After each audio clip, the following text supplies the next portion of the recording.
Di dunia fashion, kita melihat begitu banyak lokal brand baru bermunculan hampir setiap harinya, seiring dengan berkembangnya e-commerce di Indonesia. Today, I'm with a business owner dari sebuah brand yang sudah eksis cukup lama di dunia retail, dan kita akan discuss bagaimana brand ini bisa terus bertahan dan berkembang di tengah gempuran brand fashion lokal di market. Especially how this brand embraces offline retail to online retail dan combining them into multi-channel. Let's talk retail. Oke, for starter, let's welcome Irene atau biasanya gue panggil dengan Iren, since gue udah kenal lo dari masih kecil. So, welcome to our podcast channel. It's an honor to have you here, and thank you banget lo udah ngeluangin waktunya and then welcoming us to your comfortable home. Thank you for having me.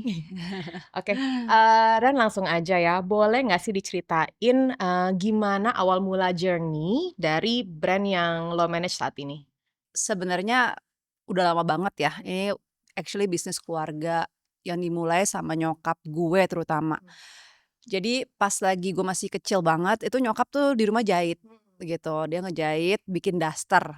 Nah pada saat itu dia jual ke grosiran, and at that time I think, gak banyak yang bikin baju, jadi bikin baju apa aja tuh bisa kebeli orang gitu. Jadinya orang tuh just buy anything because just not enough things around Hmm. kan. Jadi bikin daster, jualan laku ke grosir, sampai waktu itu tuh kita kebetulan gue masih kecil tuh gue tinggal di konveksi gitu, kayak bawahnya itu tempat produksi dan Oh, lantai berarti lo atas sempet ngalamin ini? Oke. jadi kita nyewa rumah karena, my parents are from Bandung. Jadi pindah ke Jakarta itu kita tinggal di bawahnya itu ada tukang jahit, ada potong kain dan lain sebagainya dan kita tinggal di lantai 2, lantai atas. Jadi even my living room was like, penuh sama, rolls of fabrics gitu. Jadi kita mainnya tuh di situ. So I remember jadi pada saat itu nyokap sama bokap akhirnya bikin bisnis, yang masuk ke Matahari. Itu mungkin udah lama banget ya pada saat Matahari baru banget dan ada di pasar baru doang. Nah, saat itu belum ada brand yang sekarang gue bikin. Jadi mereka asal aja di pasar pagi tuh zaman dulu ada jualan brand you name it, mau bikin brand apa ya dia jual aja. Jadi ada hang tag-nya, ada labelnya, and everything they have it. So my mom and my parents just bought some brands gitu dan dipasang, bikin baju anak sama bikin daster. Ya udah jadi dari daster dan baju anak itu mereka jualan karena laku, banyak. Barulah mereka mulai ya? Baru mereka bikin brand yang namanya Exit yang sampai sekarang ada, Oh, gitu. oke. Wah, jadi basic-nya pertamanya justru bukan konveksi ya? Pertamanya beli barang jadi, a Jahit, oh, more like jahit? jahit terus dijual ke grosiran. Oh, oke, beli jahit terus dijual ke grosiran sampai akhirnya kepikir mungkin kayak, "Kenapa sih nggak bikin brand sendiri?" Ya, Gitu. betul, udah gitu bikin brand sendiri yang namanya I don't know, I forgot, Teke-Teke or something, just like any random brand gitu kan. Tapi udah ada itu, udah ada semuanya sampai akhirnya dia bikin sendiri brand Exit yang emang didesain logonya dan everything dari awal and it belongs to them gitu. Oke. Jadi Exit ini pertama kali jualan di mana nih Ren dulu waktu your parents started this? Di Matahari, Di Matahari. heeh. No wonder kayak gue inget banget pas gue kecil, gue itu sering lihat brand Exit Iya, zaman gitu. dulu suka iklan di Gadis. Bener, Heeh, iklan di Gadis, iya, terus dulu masih zamannya Matahari tuh suka ada iklan di koran, terus gue betul. ngeliat itu modelnya pakai Exit. Iya iya. Nah, Jadi little that I know ternyata kita ketemu, taunya your family actually the one that owns this brand ya. iya, jadi zaman dulu sempat bikin Exit sampai my parents berhasil jualan daster dan baju anak itu sampai berhasil beli pabrik.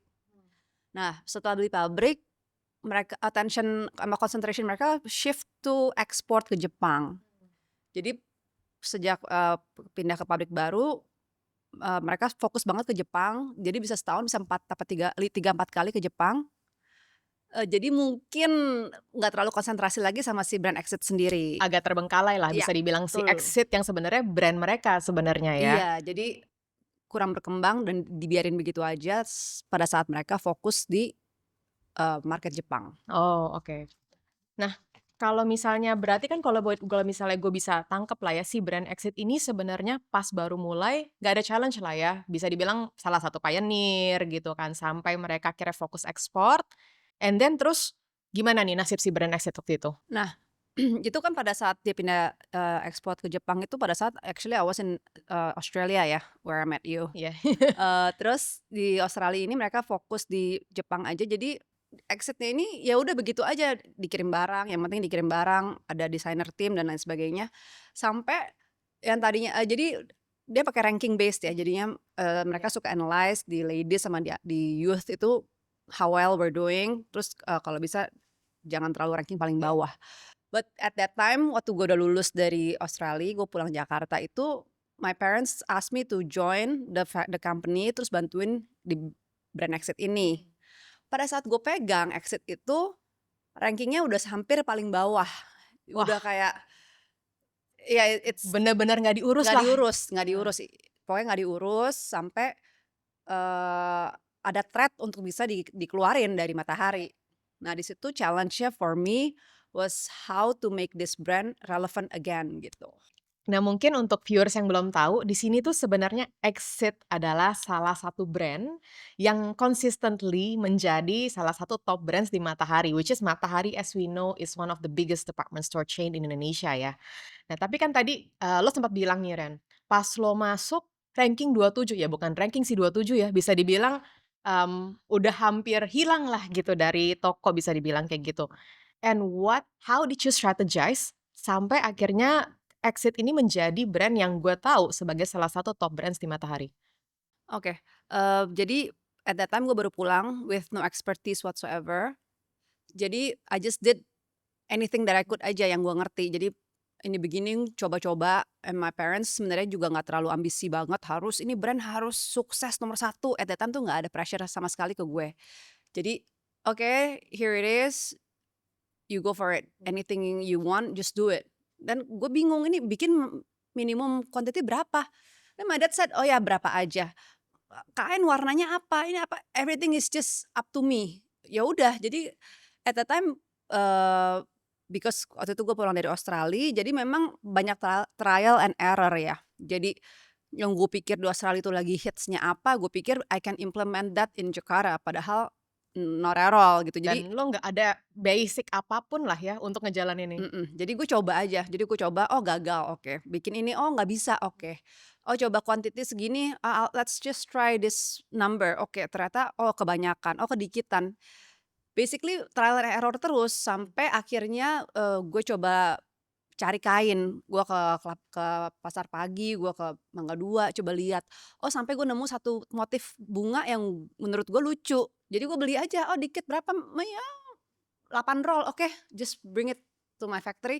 Terus gue bikin satu model yang, zaman dulu ya mungkin ya, ini kan we're talking about, eee, berapa tahun yang Maybe lalu ya, ya, 15? 15 years ago. Zaman dulu tuh, model two in one, jadi seakan-akan kayak lo pakai kemeja, luarnya pakai, Padahal satu kaos, padahal satu piece. piece. Oke. Jadi gue bikin, oh bunganya misalkan warna biru gitu, jadi gue celup kain yang warnanya biru juga, kaosnya, terus gue combine. Oh ini begini kali kira-kira cocok. Gue bikin begitu taunya laku banget gitu. Wih, oh laku tuh, oke sekarang gue ganti deh bunga-bunganya gue ganti yang lain. Oh laku lagi, oh coba gue ganti ini. Jadi basically ujung-ujungnya Trial and error basically. baru situ, oh tangannya gue panjangin, oh tangan gue pendekin, oh just play with it aja gitu. Jadi di situ gue kayak ada rasa pede sedikit, oh berarti gue bisa ya. Dan terus jadi gue sampai sejak itu dari kain gue lebih involve, jadi gue cek semua dari pas strike off bikin kain garis-garis. I remember there's one time lagi lebaran tuh, ada satu pattern kain yang garis-garis yang gue involve banget untuk developnya, sampai coklatnya itu what tone, pinknya what tone, very precise lah gue maunya begini. Pas udah bikin baju dan pada saat itu tuh laku, ranking 1 di barang-barang gue itu artikel di the top number one, gue ngerasa kayak gila, ini gue keren banget. Terus I remember I told my dad, "Pap, ini kayaknya satu Indonesia pakai baju gue deh," Padahal gitu. berapa Padahal ya Allah pieces? berapa sih gitu kan. Tapi it's very interesting, jadi, I'm kinda grateful juga to my dad, dia kasih gue kebebasan pada saat gue bikin baju gak laku juga banyak, tapi dia nggak pernah bilang apa-apa. Dia cuma kasih gue aja kebebasan, oke kalau gagal, oh ya udah oke, diskonin aja, oh ya buang, dibazarin apa diapain.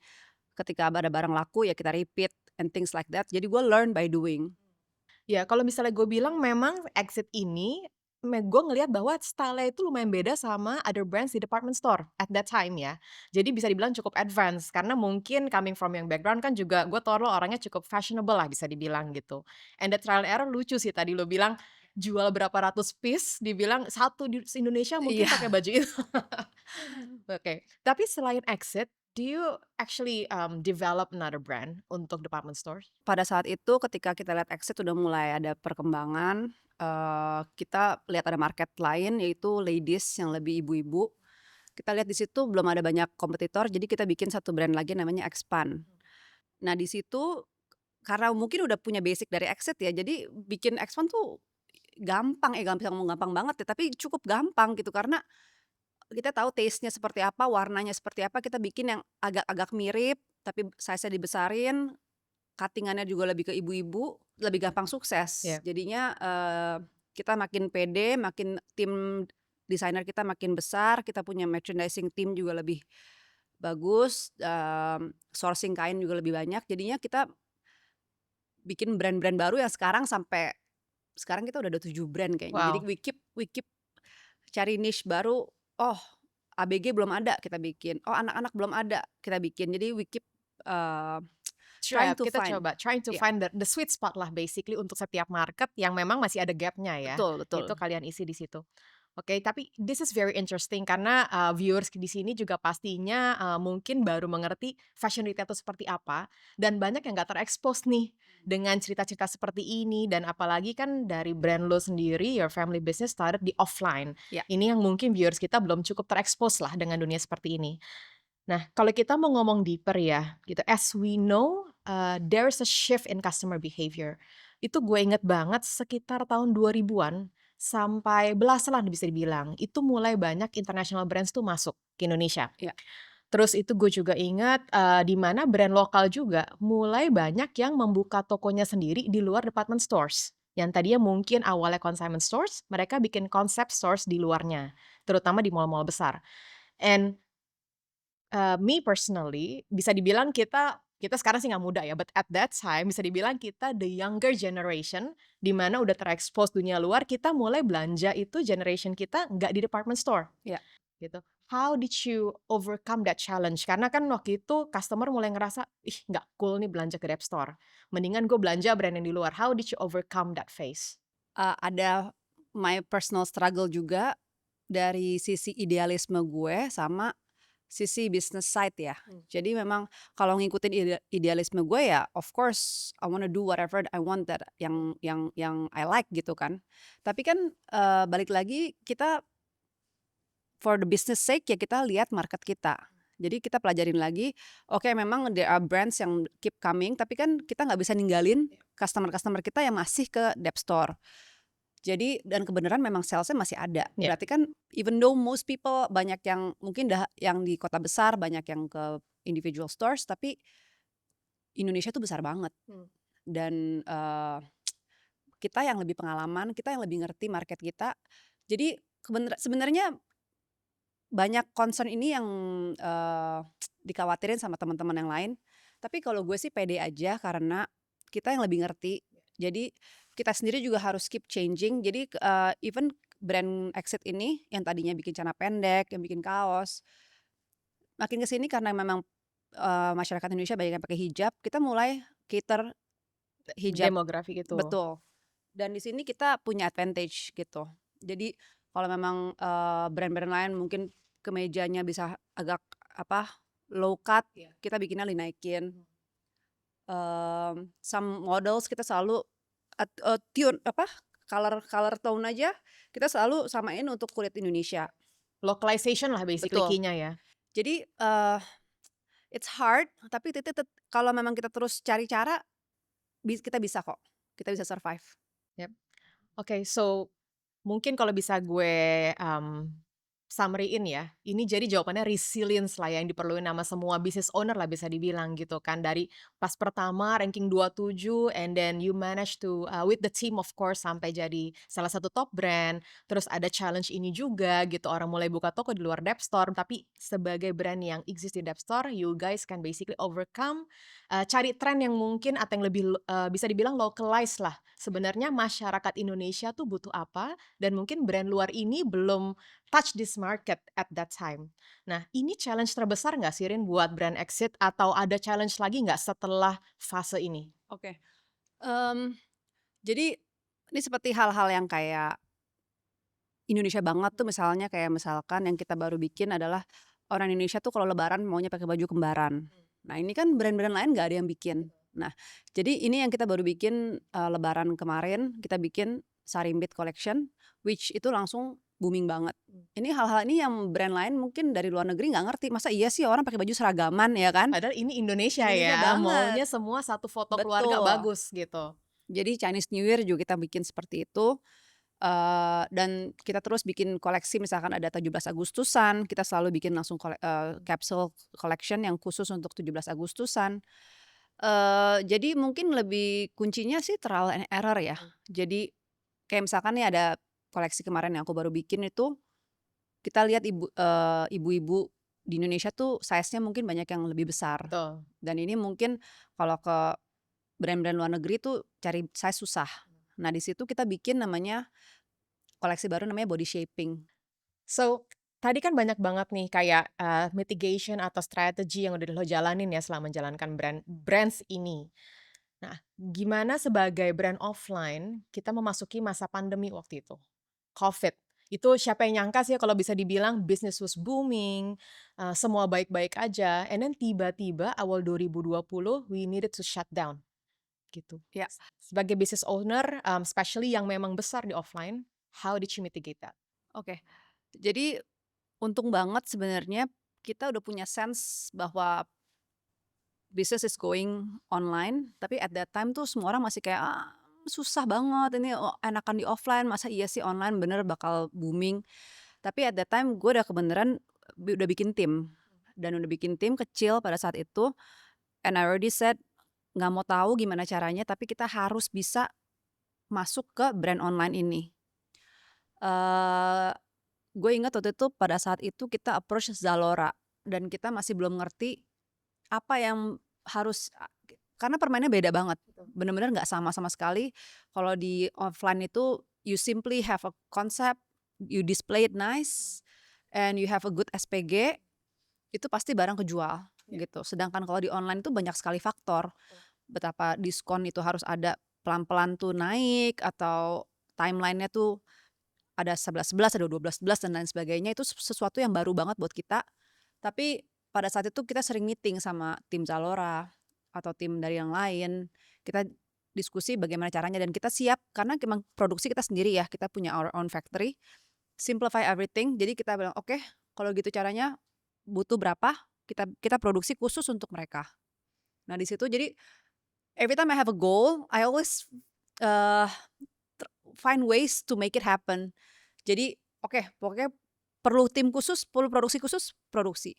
Perlu desain khusus, desain khusus. Jadi akhirnya berhasil kita di Zalora jadi, lumayan ada sales, lumayan berhasil. Jadi ketika Covid datang, kita udah punya tim dan kita bisa shift ke online.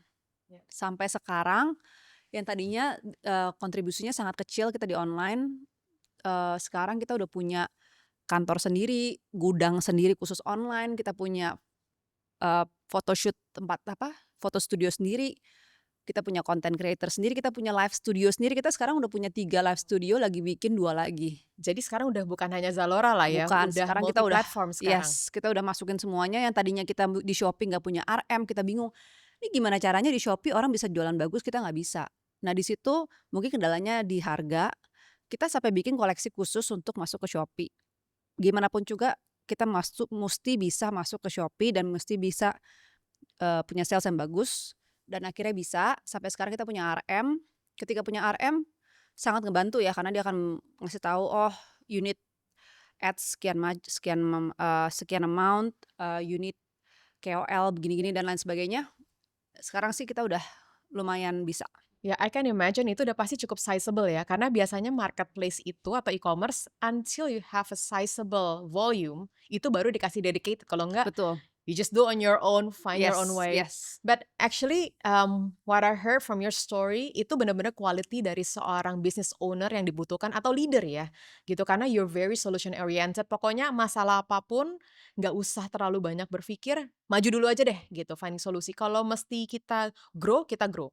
Ini butuh fokus, ini fokus gitu loh. I think that's very good karena what you're thinking is basically instead of you trying to be efficient, tapi yang Mmm, lo pikir adalah gimana caranya bisnis ini jalan dan iya. grow dengan additional cost yang lo masukin ini akan menopang untuk growth dari bisnis lo ini gitu. So it's a very good quality of yours. Yes, ini sebenarnya di pabrik, di my office juga ada pro and con ya. Jadi gue juga sering debat sama my staff yang mau bikin efisien, tapi kan gue bilang nggak bisa, Indonesia itu besar.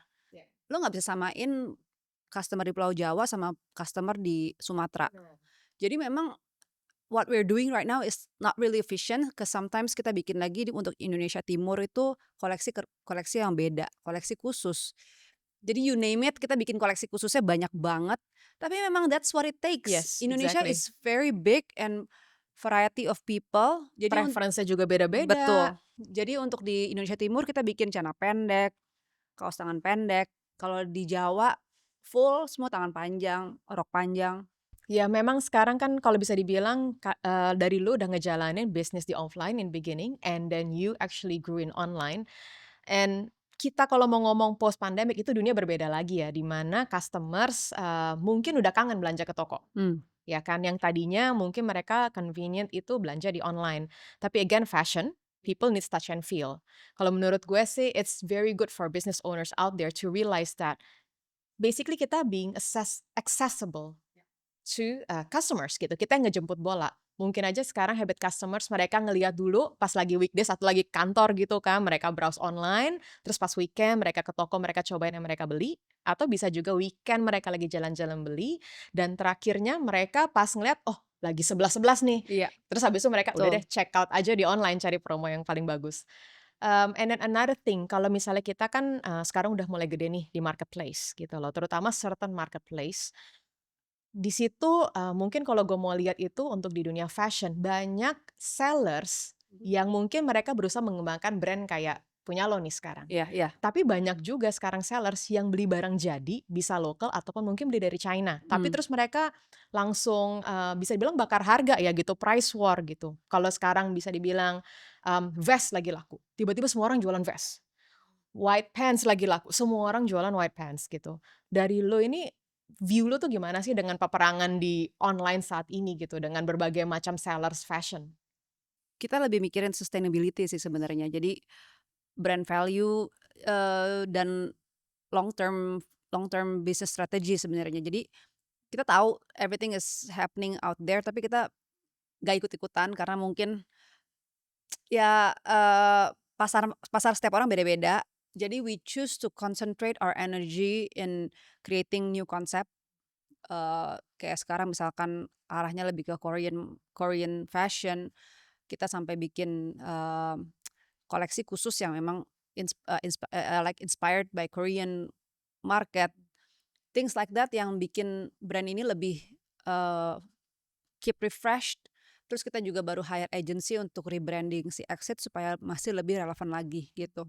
Kita nggak mau fokus di diskon karena sebenarnya di offline juga nggak usah, di offline sendiri pun banyak sekali price war yang terjadi gitu. Tapi kalau memang kita fokus di situ, Never it's ending never ya? ending, yes. Jadi kita lebih pilih bagaimana caranya untuk kita bikin, eee, lebih fokus ke value. Ya jadi bisa dibilang you focus on the quality and value of your brand ya? Nah kalau bisa kita ngobrol dikit nih, kita udah ngobrolin bisnis tadi, kita mau ngobrol tentang you as a person, Wow, Iren. oke. Nah, I know that you are a very devoting wife, gitu. Lo sangat aktif ya, bisa dibilang gitu, mendampingi suami dalam berkarir gitu, apa juga sekarang dalam berpolitik. Dan juga gue bisa lihat you're very, bisa dibilang selalu hadir dalam kegiatan anak-anak. Kayak kemarin aja waktu kita try to have this arrangement for podcast, lo bilang, "Sorry banget Din, anak gue libur sekolah." Jadi gue harus temenin anak gue sekolah nonton film dulu nih di bioskop gitu ya. And then you're a business owner gitu. You're now running your bisa dibilang your family empire lah gitu. How do you manage those sih? Eee, oke, ini actually it's my battle, how to manage my perfectionism. I tend to micromanage juga in the past, ini sesuatu yang pengen gue lepas sedikit-sedikit, lebih ke just accept it is what it is gitu. Jadi, I always schedule my days I always journal kan, I journal every day. I always, tadinya tuh jadwal gue penuh banget. Every invitation that I get, I will try to accommodate dari sisi karena ibu-ibu, di politik juga ada ibu-ibu, perkumpulan ibu-ibu juga sering banget bikin acara. Kalau dulu dan kebetulan gue juga di asosiasi garmen juga ada ikutan juga. Kalau dulu I try to accommodate, ada meeting ini, ada arisan ini, ada itu, but then I realize ini nggak bisa, I cannot do this, my energy itu terbatas. Jadi sekarang I really pick, jadi, I'm setting my boundary, mungkin akan lebih banyak saying no to people, maybe it's not what I'm used to, I'm a people pleaser tadinya, tapi sekarang, I learn to say no, tapi hidup gue jadi lebih enak banget, lebih balance, jadi gue bisa fokus apa yang penting buat gue, which is family, ya, eee, my gue selalu atur waktu gue, oke this is for my family, I try to my work juga seminggu gue atur, oke ini untuk kerjaan, ini untuk anak-anak. So Ya, yeah, that's it. pick and choose your battle Ya, and then karena focus ya. energi kita limited ya, jadi kita benar-benar harus picky, ke kita harus kasih energi kita, Ya, we only gitu. got 7 days a week. At the end of Yes, the day, quality of life yang paling penting lah ya. bener bener banget. Nah, kalau misalnya lo mau ngelihat nih seorang idol, mau di bisnis ataupun secara personal lah individu. Siapa yang menurut lo, yang look up as an idol? Oke, kita harus pilihnya cewek ya, Ya kita dong, kan kita kan harus women empowerment nih ceritanya iya. ya. Actually ada 2 ya, ada 2 orang yang actually I just thought about it sih, selama ini gue nggak sempet nggak pernah mikirin banget. Kayaknya ada 2 orang sih, yang pertama itu Mel Robbins, dia itu, punya podcast dan kebenaran emang gue ikutan kelas dia, dia open kayak mentoring, sort of mentoring, jadi gue ikutan kelas dia.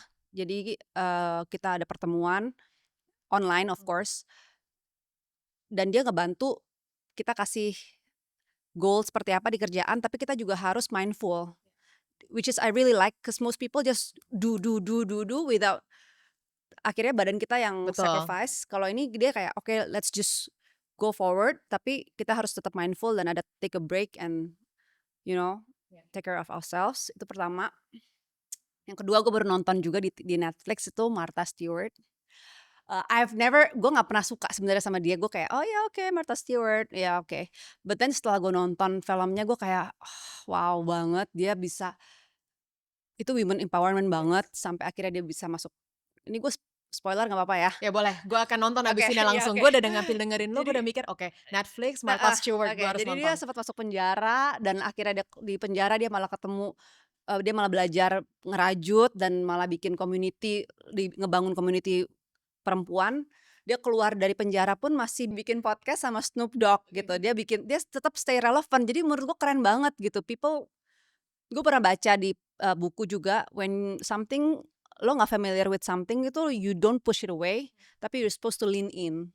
Jadi gue liat tuh di Martha, jadi dia kan udah tua ya, dia kayak TikTok apalah, sosmed, dia kan pasti nggak ngerti, tapi dia malah dive into it and just give it a go. Iya, wow. Terus dia malah oke, one more, last one, dia bikin stand up comedy bareng Justin Bieber, bareng Snoop Dogg dan orang-orang muda lainnya, dan dia malah bikin joke yang lucu banget, yang bikin semua orang ketawa sampai dan orang nggak Enjoying nyangka. life. Yes, dia nggak nyangka, "Ih gila nih Martha Stewart bisa bikin stand up comedy," and you know. Ya, itu namanya fulfillment of life sih. Yes. Something that gue juga lagi belajar ya gitu. Sometimes us gitu sebagai professionals tuh we tend to satu kita people pleaser, Iya, kedua kita mungkin saking ambinya we just want to conquer everything exactly. gitu. We manage life gitu, kita di rumah, kita di professional life gitu, and we forgot to actually enjoy life. Ini Betul. juga orang sekitar gue selalu bilang kayak begitu lo udah fulfilled gitu, things will become bukan easier ya, tapi you can actually, overcome things much better gitu. Kayak Martha Stewart ini gue akan nonton sih abis Nonton ini. nonton nonton. If you can start over, is there anything that you wanna change? Gue nggak mungkin sampai di sini kalau gue nggak ngelewatin semua problem, semua obstacle, semua everything that I went through, all the mistakes that I did. Ya, the journey actually the journey made you who you are today ya, bisa Yap. dibilang seperti itu.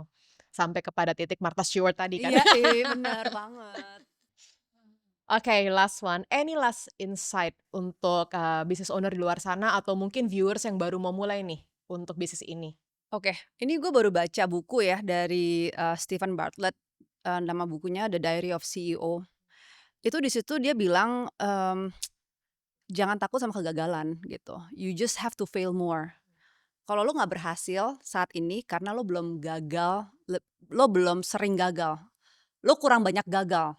Jadi kalau emang lo masih belum berhasil, ya lo keep trying and fail more Ya, you gitu. haven't given your A game lah bisa Yes, dibilang. yes. Jadi si Steven Bartlett itu sampai bikin tim khusus di company dia yang khusus hanya mencoba new things sampai akhirnya dia, catat kegagalan itu. Jadi kalau fail-nya kurang, berarti lo not doing a good job, you gotta keep failing sampai akhirnya you find what works and what doesn't work, then you find success.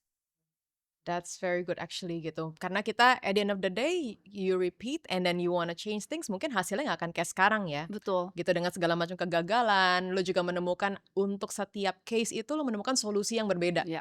So, ya. Tapi satu hal juga you need to know when to quit ya. Jadi kayak waktu itu gue juga pernah sempat bikin pengen bikin satu koleksi yang muslim banget yang sebenarnya ya, Lo pikir ini bakal iya, working. and then it didn't, ya gue harus besar hati dan say, "Okay, this doesn't work and we have to just stop." Berarti admitting gitu kalau Yap, memang sometimes we feel that kita kita tahu nih kayaknya ke sana kita tahu caranya, but apparently we don't. we don't, ya. We need to realize that, okay, ini nggak boleh kita paksain, we need to know when to stop gitu. Yes. Oke, that's very great. Nah, ini satu habit yang mau kita bikin di podcast Let's Talk Retail. Kita nggak tahu nih the next, narasumber siapa yang akan kita ajak ngobrol. Oke. Bisa brand founder, bisa juga, mungkin dia seorang venture capitalist, atau siapapun yang akan kita undang. Pertanyaan apa yang pengen lo tanyain to our next narasumber? Oke, interesting. Yang gue pengen tahu, how many times have they failed before and how did they recover? Ya. Oke, that's a very great question. Nanti kita tunggu di episode berikutnya. Apa nih yang akan dijawab sama narasumber kita? Oke, gue juga penasaran. Oke, so I guess that's a wrap. Thank you so much, Yaren, for your time. It's very insightful. Thank I you. learned so much gitu karena memang this is something yang mungkin bisa empower all the business owners out there gitu. Especially kalau kita sering dengar bisnis itu kan biasanya baru memulai nih, biasanya tips-tipsnya. Tapi gimana untuk seorang business owner yang justru jauh sudah lebih lama memulai, tapi bertahan itu kan Lebih paling sulit, susah, betul. lebih susah daripada untuk memulai sesuatu yang baru. You're right. Okay, that's it for today. So if you like this kind of topic, please don't forget to subscribe my channel, like, and also comment. Dan nantikan karena next week kita akan interview narasumber yang tidak kalah menariknya.